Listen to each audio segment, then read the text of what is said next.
नमस्कार साथियों, मैं डॉक्टर दिनेश कुमार पांडे।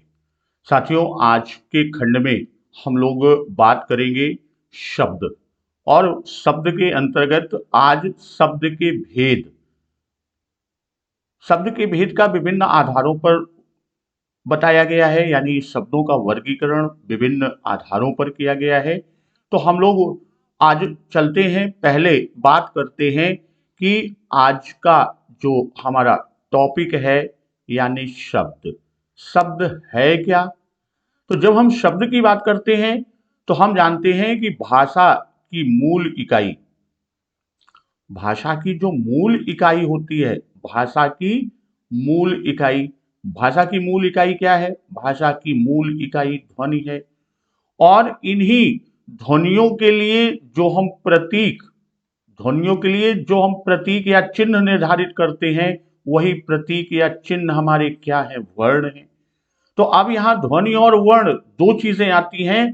तो ध्वनि जो है वह हमारी ध्वन्यात्मक इकाई है और वर्ण जो है वह प्रतीकात्मक इकाई है। तो अब इन्हीं जो हमारे ध्वनि है या वर्ण है, तो ध्वनियों के मेल से बने सार्थक वर्ण समुदाय, अगर हम शब्द की परिभाषा करें तो शब्द क्या है? शब्द ध्वनियों के मेल से ध्वनियों के मेल से बने सार्थक वर्ण समुदाय, ध्वनियों के मेल से बने सार्थक वर्ण समुदाय को हम क्या कहते हैं? वर्ण समुदाय को शब्द कहते हैं। ये तो हमारा शब्द का एक पारिभाषिक रूप हो गया। अब अगर हम शब्द की बात करें तो शब्दों को दो रूपों में हम पाते हैं। जो हमारे शब्द होते हैं, जो भी शब्द हैं, ये शब्द हमको कितने दो रूपों में मिलते हैं। अब दो रूपों में जो मिलते हैं, एक तो इनका अपना बिना मिलावट का रूप होता है, एक इनका अपना यानी स्वयं का, और वो भी कैसे? बिना मिलावट का, यानी उसमें कुछ मिलाया नहीं जाता, वह बिल्कुल। और इसी को हम संस्कृत में प्रकृति भी कहते हैं। इसी को संस्कृत में क्या कहते हैं? इस रूप को, शब्द के इस रूप को हम प्रकृति या प्रातिपदिक कहते हैं। प्रकृति या प्रातिपदिक भी कहते हैं। और जो दूसरा रूप होता है शब्द का, जो दूसरा रूप है, यह कारक लिंग वचन, शब्द का दूसरा रूप कारक लिंग वचन पुरुष और काल बताने वाले अंश को आगे पीछे लगाकर बनाया जाता है, जिसे हम पद कहते हैं। जिसे हम क्या कहते हैं? जिसे हम पद कहते हैं। तो यह वाक्य में दूसरे शब्दों से मिलकर अपना रूप झट से संवार लेता है। यह जो भेद है, यह रूप यानी शब्द के, अगर हम रूप कहें तो शब्द के रूप दो प्रकार से। पहला प्रकार है स्वयं का या बिना मिलावट का, जिसे संस्कृत में प्रकृति या प्रातिपदिक कहते हैं। दूसरा रूप है कारक लिंग वचन पुरुष और काल को बताने वाले, इनको क्या करने वाले? इनको बताने वाले, अंश को आगे पीछे कर इनको बताने वाले जो अंश हैं, उन अंशों को हम क्या करते हैं? उन अंशों को आगे पीछे कर उनको आगे पीछे कर बनाते हैं, और जिसे पद कहते हैं, जिसे हम क्या कहते हैं? पद कहते हैं। अब यहां हम बात करते हैं कि शब्द है, शब्दों की रचना। अगर हम शब्द की रचना की बात करते हैं, कि शब्दों की जो रचना होती है, शब्दों की रचना, यह ध्वनि, पहला ध्वनि और दूसरा अर्थ के मेल से होती है। शब्दों की रचना कैसे होती है? पहला तो ध्वनि, और दूसरा, पहला ध्वनि, और फिर हम बात किसकी करते हैं, दूसरा वर्णों, यानी ध्वनि या वर्णों की बात हम करते हैं। तो ये हमारे दो रूप में आया, एक ध्वन्यात्मक एक वर्णात्मक। और दूसरा अर्थ के मेल से होता है। जो दूसरा रूप है रचना का, वह किससे होता है, वह अर्थों के मेल से होता है। या तो ध्वनि या वर्ण के मेल से या अर्थों के मेल से होता है। शब्द मूलतः ध्वन्यात्मक होंगे या वर्णात्मक होंगे। शब्द की जब हम बात करते हैं तो शब्द क्या है, शब्द मूलतः ध्वन्यात्मक या वर्णात्मक, ध्वन्यात्मक होंगे या वर्णात्मक होंगे। मूलतः है, मूल रूप में शब्द या तो ध्वन्यात्मक, भाई ध्वनि मूल इकाई है और उसका प्रतीकात्मक रूप वर्ण है, तो ध्वन्यात्मक या वर्णात्मक होंगे। अब व्याकरण में ध्वन्यात्मक शब्दों की अपेक्षा वर्णात्मक शब्दों का अधिक महत्व है। किसमें, व्याकरण में वर्णात्मक शब्दों का अधिक महत्व है। अगर हम बात करें कि व्याकरण में महत्व की बात करें, तो व्याकरण में महत्व किसका है, वर्णात्मक का अधिक है ध्वन्यात्मक के सापेक्ष। अब शब्द पर पुनः हम आते हैं कि शब्द को अगर हम देखें तो मूलतः शब्द के दो रूप सामान्य रूप में हमको आपको मिलते हैं। पहला हमारा आपका होता है सार्थक शब्द और दूसरा होता है निरर्थक शब्द। भाई एक सार्थक है और दूसरा निरर्थक। तो सार्थक शब्द जो है, सार्थक शब्द का अर्थ होता है। सार्थक शब्द के क्या होते हैं, अर्थ होते हैं। और निरर्थक में अर्थ नहीं होते, इनका कोई अर्थ नहीं होता, ये निरर्थक होते हैं, अर्थ नहीं होते। अब जैसे यहां एक उदाहरण हम ले लें, पानी एक शब्द है, तो अब इसका अर्थ है पानी का। अगर इस ध्वनि यही है, वर्ण यही है, मात्राएं यही है, मगर उसका क्रम बदल दिया और यहां पर लिख दिया नीपा, तो इसका कोई अर्थ नहीं निकलता। अब जो सार्थक शब्द हमारे होते हैं, इन सार्थक शब्दों का वर्गीकरण हम लोग पढ़ते हैं। जो शब्दों का वर्गीकरण सामान्य रूप में हम कहते हैं शब्दों का वर्गीकरण, तो ये शब्दों का वर्गीकरण किसका होता है, सार्थक शब्दों का वर्गीकरण। तो हम जो शब्दों का वर्गीकरण पढ़ते हैं वह क्या है, वह सार्थक शब्दों का वर्गीकरण होता है, सार्थक शब्दों का वर्गीकरण। तो अब हम जब सार्थक शब्दों के वर्गीकरण की बात करते हैं तो यह मुख्यतः चार आधारों पर इनका हम विभाजन करते हैं। जिसमें पहले आधार पर जो विभाजन करते हैं वह व्युत्पत्ति के आधार पर, पहला व्युत्पत्ति के आधार पर। अभी इसके एक एक खंड का हम लोग चर्चा करेंगे। इसमें मुख्यतः 5 प्रकार का भेद हम बताते हैं। वह 5 भेद कौन कौन से होते हैं, वह है हमारा तत्सम, तद्भव, देशज, विदेशज, जिसे हम देशी या विदेशी शब्द भी कहते हैं, और एक होता है संकर। ये 5 भेद हम किस रूप में पढ़ेंगे, ये 5 भेद व्युत्पत्ति के आधार पर या व्युत्पत्ति के दृष्टि से जब हम शब्दों का वर्गीकरण करेंगे। वहीं जब हम बात किसकी करेंगे, रचना या बनावट के आधार पर, जब रचना या बनावट के आधार पर हम वर्गीकरण करेंगे या इनकी दृष्टि से हम वर्गीकरण करेंगे, तो जो वर्गीकरण होगा इसमें मुख्यतः 3 रूप आता है।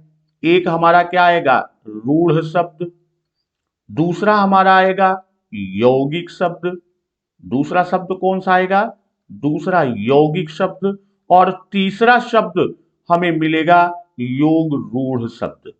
तीसरा शब्द कौन सा होगा, योग रूढ़। उसी तरह जब हम बात करते हैं किसकी, रूप या प्रयोग के आधार पर, अब हम शब्दों का किस आधार पर, रूप या प्रयोग के आधार पर इसका वर्गीकरण या इसका भेद जब हम ज्ञात करते हैं, तो इसके अंतर्गत जो आते हैं वह दो रूपों में आएंगे। वो दो रूपों में कौन से आएंगे, एक शब्द का बनेगा विकारी शब्द और दूसरा बनेगा अविकारी शब्द। एक है विकारी और दूसरा है अविकारी।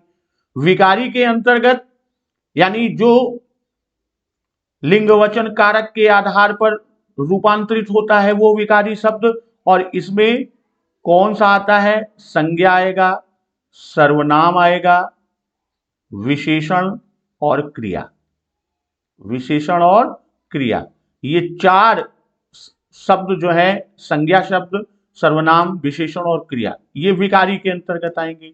वहीं जब हम अविकारी की बात करते हैं तो अविकारी के अंतर्गत आएगा क्रिया विशेषण, अविकारी के अंतर्गत क्रिया विशेषण, दूसरा संबंध बोधक, दूसरा संबंध बोधक, और तीसरा आएगा समुच्चय बोधक। दूसरा अगला भेद, चौथा जो है वह विस्मयादि बोधक। ये हमारे विकारी और अविकारी में जाएंगे। और इसी तरह एक आधार पर और हम वर्गीकरण करते हैं, वह है अर्थ के आधार पर। अर्थ के आधार पर हम शब्दों का वर्गीकरण या उसका विभेद करते हैं। तो इसमें जो आएगा वह आपका आएगा एकार्थी शब्द। कौन सा शब्द है, एकार्थी शब्द। दूसरा है आपका अनेकार्थी शब्द, एकार्थी, दूसरा अनेकार्थी, तीसरा समानार्थी, इसी को पर्यायवाची भी कहते हैं, समानार्थी, या इसी को हम क्या कहते हैं, पर्यायवाची शब्द। और अंतिम एक आएगा विपरीतार्थक, विपरीतार्थक, और इस शब्द को हम आप विलोम शब्द भी कहते हैं। तो ये हमारे प्रमुख आधारों पर, यानी चार आधारों पर हमने वर्गीकरण और उनमें कौन से शब्द आएंगे हम उनकी बात किए। अब हम एक एक खंड को लेकर चलते हैं। जैसा कि सबसे पहले हम बात किसकी करते हैं, व्युत्पत्ति के आधार पर, तो सबसे पहला आपका आता है तत्सम। तो तत्सम शब्द जो होता है, अगर हम शब्द को देखें, जो हमारा शब्द है तत्सम, यह दो शब्दों से मिलकर बना है। किससे, तत् और सम। तो तत् धन सम जो ये बना है, तो इसका अर्थ क्या होता है, उसके समान। इसका अर्थ क्या हुआ, उसके समान। अब उसके कौन है, उसके का यहां मतलब क्या हुआ, यानी हिंदी भाषा संस्कृत से आई है, यानी हिंदी की जननी कौन है, संस्कृत, यानी संस्कृत के समान। उसके समान का मतलब क्या हुआ, उसके समान का मतलब कि जो संस्कृत शब्द के समान होता है, संस्कृत के समान जो होगा वह तत्सम शब्द कहलाएगा। यानी अगर इसको हम परिभाषित करें, इसकी परिभाषा करें, संस्कृत के ऐसे शब्द, अगर हम तत्सम को परिभाषित करें तो क्या होगा कि संस्कृत के ऐसे शब्द जिसे हम ज्यों का त्यों, यानी एज इट इज, जिसे हम किस रूप में लेते हैं, ज्यों का त्यों, जैसा है ज्यों का त्यों प्रयोग में लाते हैं, ज्यों का त्यों प्रयोग में लाते हैं। तो उन शब्दों को क्या कहते हैं, उन शब्दों को तत्सम शब्द कहते हैं। उन शब्दों को क्या कहते हैं, यानी वे शब्द क्या कहलाते हैं, वे तत्सम शब्द कहलाते हैं। तो इसका उदाहरण जैसे अग्नि, वायु, पिता, ये सब क्या है, ये संस्कृत से एज इट इज, यानी यथावत, ज्यों का त्यों हम ले लेते हैं। अग्नि है, वायु है, इसी तरह पिता है, तो ये माता, ये सारे शब्द क्या है, संस्कृत से ज्यों के त्यों लिए गए, ये हमारे तत्सम शब्द हैं। अब दूसरा जो भेद हमारा आता है वह है तद्भव। तत्सम शब्द हो गया, फिर दूसरा है तद्भव शब्द। तो तद्भव शब्द की जब हम बात करते हैं तो यह भी दो शब्दों से मिलकर बना है। वो क्या है, तत् धन भव। तत् धन भव। और इस तत् धन भव की जब हम बात करते हैं तो तत् धन भव का अर्थ क्या हुआ, उससे होना। उससे होना। अब उससे होना का जो भाव निकलता है वो क्या है, अर्थात संस्कृत शब्दों से विकृत होकर या परिवर्तित होकर बने शब्द। इसका मतलब क्या हुआ कि संस्कृत शब्दों से विकृत होकर या परिवर्तित होकर जो शब्द बने हैं, परिवर्तित होकर बने जो शब्द हैं वह क्या है, वो तद्भव शब्द कहलाते हैं। तो इसको इस तरह से तद्भव को हम परिभाषित कर सकते हैं। अगर हम तद्भव की परिभाषा करें कि संस्कृत के जो शब्द, संस्कृत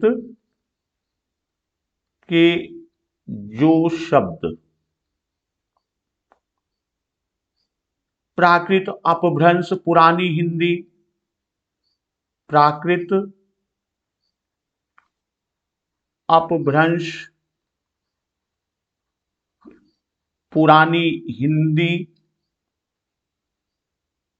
आदि से गुजरने के कारण या आदि से होते हुए, हिंदी आदि से गुजरने के कारण क्या होते हैं, आज परिवर्तित रूप में मिलते हैं। आज किस रूप में मिलते हैं, आज परिवर्तित रूप में मिलते हैं। तो ये शब्द क्या कहलाते हैं, ये शब्द तद्भव शब्द कहलाते हैं। अगर इसका हम उदाहरण लें, जैसे संस्कृत का शब्द क्या है, संस्कृत का शब्द उज्ज्वल, और उसका अपभ्रंशित विकारित रूप, परिवर्तित रूप क्या है, उसको हम आप करते तद्भव रूप है उजला। संध्या, संध्या ये हमारा संस्कृत का शब्द है, तो अब इसके लिए हम क्या प्रयोग करते हैं, इसके लिए सांझ। इसी तरह कर्पूर, ये हमारा संस्कृत का शब्द, इसके लिए हम आप उसका तद्भव रूप कपूर। तो यानी उससे जो परिवर्तित होकर आज हम प्रयोग करते हैं वह शब्द हमारा क्या कहलाता है, वह शब्द हमारा तद्भव शब्द कहलाता है। अब अगला देशज, जो अगला भेद शब्द का है वह कौन सा है, वह है देशज शब्द। तो अब देशज शब्द को देखें तो इसमें भी क्या है, देश धन ज, देश धन ज, देशज को अगर हम तोड़ दें तो इसका भाव क्या निकलता है, ज माने जन्म लेने वाला या जन्मा, अर्थात देश में जन्मा। देशज शब्द क्या है, देश में जन्मा। भाई देश में जन्मा शब्द क्या है, वह देशज शब्द होगा। तो परिभाषा दें कि ऐसे शब्द जो क्षेत्रीय प्रभाव के कारण या क्षेत्रीय परिस्थिति व आवश्यकता अनुसार बनकर प्रचलित हो जाते हैं, उनको हम क्या कहते हैं, उनको हम देशज शब्द कहते हैं। ये हमारा देशज शब्द। जैसे थैला, इसका हम उदाहरण ले लेते हैं कि जैसे थैला है। गड़बड़ शब्द, कहते हैं अरे भैया बड़ा गड़बड़ हो गया, तो ये गड़बड़ क्या है, देशज है। कहते हैं पेट खराब हुई है, पेट खराब होना क्या है, पगड़ी उछाल दी, ये पगड़ी शब्द क्या है, ये देशज। ये शब्द क्या है, देशज। ये परिस्थिति अनुसार, काल और परिस्थिति, क्षेत्रीय प्रभाव से जो उत्पन्न हुए हैं, ये हमारे देशज शब्द कहलाते हैं। इसी तरह अगला खंड है हमारा विदेशज शब्द। अगला विदेशज शब्द। अब विदेशज शब्द को भी अगर हम तोड़े विदेशज को, तो ये क्या है, विदेश धनजा। तो अब विदेश धनजा का मतलब यहां पर क्या हुआ, इसका मतलब कि विदेश में जन्मा, इसका अर्थ विदेश में जन्मा। यानी ऐसे शब्द जो कहां पर, विदेश में जन्म लिए हो, और इन्हीं में हम आगत शब्द को भी ले लेते हैं। आगत शब्द यानी आगत का मतलब क्या हुआ, आया हुआ, कहीं बाहर से आया हुआ, तो ये हमारा आगत शब्द है। अब अगला भेद जो, वह संकर शब्द। अगला भेद क्या है, संकर शब्द। अब संकर का मतलब क्या है कि दो भिन्न स्रोतों, अगर हम संकर शब्द की परिभाषा करें तो दो भिन्न स्रोतों। अब वो स्रोत कौन है, जो दो भिन्न स्रोतों की बात कर रहे हैं, वह दो स्रोत क्या है, यानी दो भिन्न भाषाओं से आए शब्दों के मेल से बनते हैं। दो भिन्न भाषाओं या स्रोतों से आए शब्दों के मेल से बनते हैं, शब्दों के मेल से बनते हैं।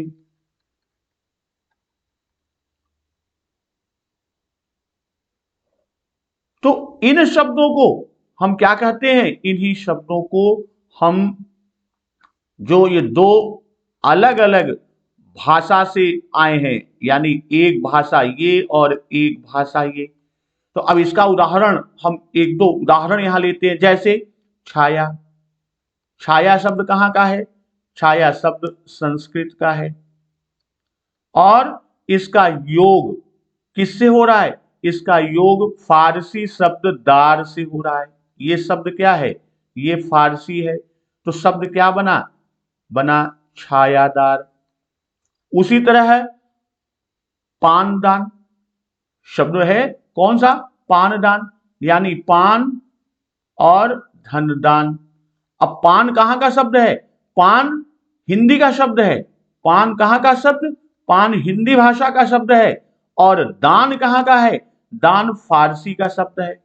अब इन दोनों के योग से जो शब्द बना, ये पान दान।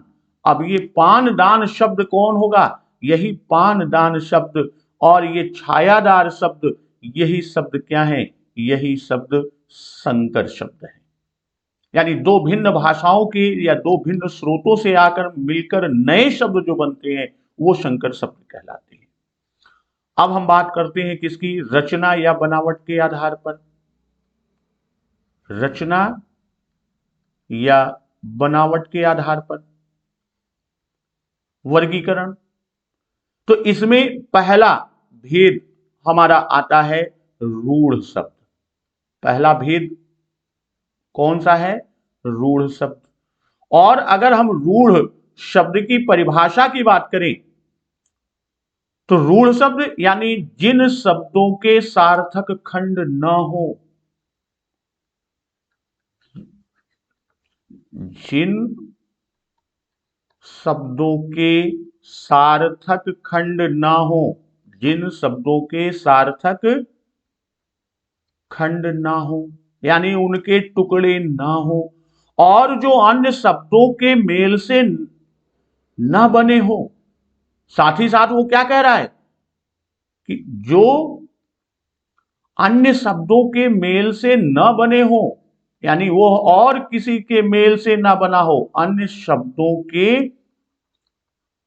मेल से न बने हो, वो शब्द क्या कहलाते हैं, वह रूढ़ शब्द कहलाते हैं। इन्हीं शब्दों को हम, यही रूढ़ शब्दों को ही मौलिक या अयौगिक शब्द भी कहा जाता है। इन्हीं शब्दों को मौलिक शब्द या अयौगिक शब्द भी कहते हैं। मौलिक या अयौगिक शब्द भी कहते हैं। अब यहां हम एक उदाहरण लेते हैं, जैसे शब्द है चावल, ये रूढ़ शब्द है। अब इसके आप टुकड़े करिए, दो रूप में होगा, या तो हम कहें चा धन वल, और या तो ये कहें कि चाव धन ला। अब इन दोनों के कोई अर्थ नहीं है, ये दोनों निरर्थक हैं, अर्थात यह चावल हमारा क्या होगा, रूढ़ शब्द। अब इसमें कुछ उदाहरण जैसे दिन, घर, मुंह, घोड़ा, ये सब क्या है, ये सब हमारे रूढ़ शब्द हैं। तो अगला रचना या बनावट के आधार पर जो अगला खंड है वह हमारा है यौगिक शब्द। अगला कौन सा है, यौगिक शब्द। और जब हम यौगिक शब्द की बात करते हैं तो इसका अर्थ ही होता है क्या, योग या मेल से बना हुआ, योग या मेल से बना हुआ। योग या मेल से बना हुआ जो शब्द है वही क्या है, वह हमारा यौगिक शब्द है। तो यौगिक शब्द यानी जो दो या दो से अधिक शब्दों से मिलकर बनता है। यौगिक शब्द की परिभाषा करें कि जो दो या दो से अधिक, दो या दो से अधिक शब्दों से मिलकर बनता है,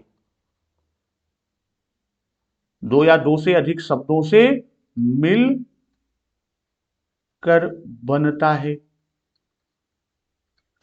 उसे यौगिक शब्द कहते हैं। उसी को क्या कहते हैं, उसी को यौगिक शब्द कहते हैं, उसी को यौगिक शब्द कहते हैं। अब यहां पर जब हम यौगिक शब्द की बात किए तो ये दो शब्दों से मिलकर बना है, जैसे विधन ज्ञान। अब भाई शब्द हमारा क्या है, शब्द हमारा है विज्ञान। विज्ञान, तो विज्ञान में और दूसरा शब्द है सामाजिक, दूसरा शब्द क्या है, सामाजिक, और तीसरा राजपुत्र। अब ये तीन उदाहरण हम लेके चल रहे हैं। अब यहां पर दो शब्दों का मेल हुआ है, ये कौन सा है, ये विधन ज्ञान। अब इन दो शब्दों का साथियों आप इसका विभाजन कीजिए। फोन अटेंड कर लेता हूं। हेलो,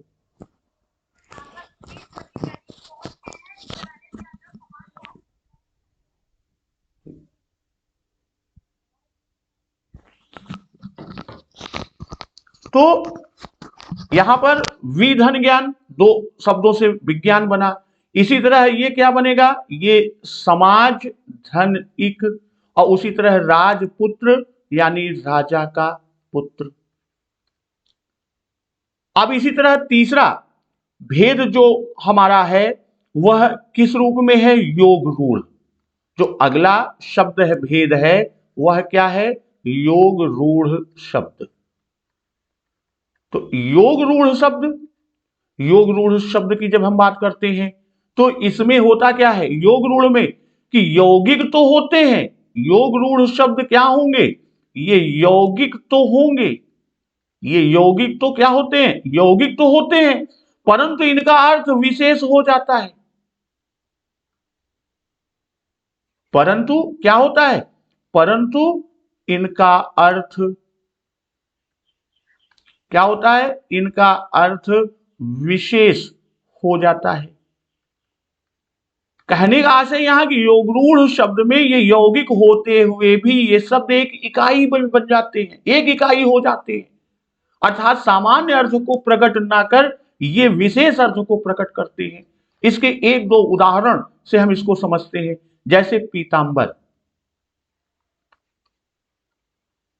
पीतांबर, तो इसका ये क्या है, इसका सामान्य अर्थ की जब हम बात करेंगे तो इसका अर्थ हुआ कि पीला वस्त्र, लेकिन ये वास्तव में विशेष अर्थ में क्या होता है, विशेष अर्थ इसका कि यह श्री कृष्ण के लिए प्रयोग होता है। इसी तरह हम बात करते हैं जलज, तो जलज का जल से जन्मा, इसका सामान्य अर्थ क्या है कि जल से जन्मा, किंतु इसका विशेष अर्थ किसमें जाता है? इसका विशेष अर्थ कमल के रूप में जाता है। तो दोस्तों, हम लोगों ने दो आधारों पर शब्दों के वर्गीकरण को देखा और अगली वीडियो में अन्य दो आधारों की बात करते हुए फिर उन्हीं खंडों को हम विस्तृत रूप से आगे की ओर लेकर चलते हैं। तब तक नमस्कार, वंदे मातरम।